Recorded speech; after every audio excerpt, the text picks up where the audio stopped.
Bella has been found by a woman in her village, and she asked Dragos to take her over.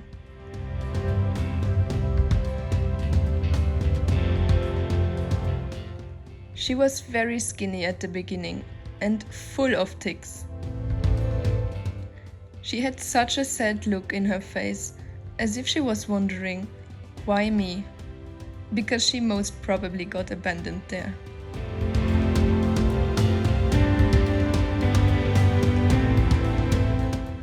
At the beginning she was scared when I wanted to touch her.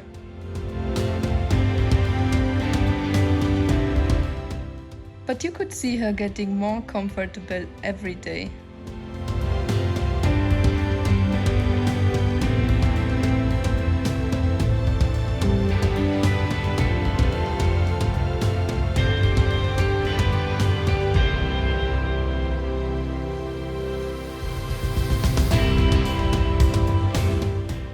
After 1 week, she could move to her dog friends, which she clearly appreciated.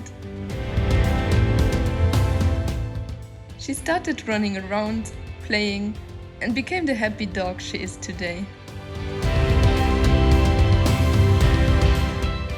All that Bella needs to complete her happiness is a home.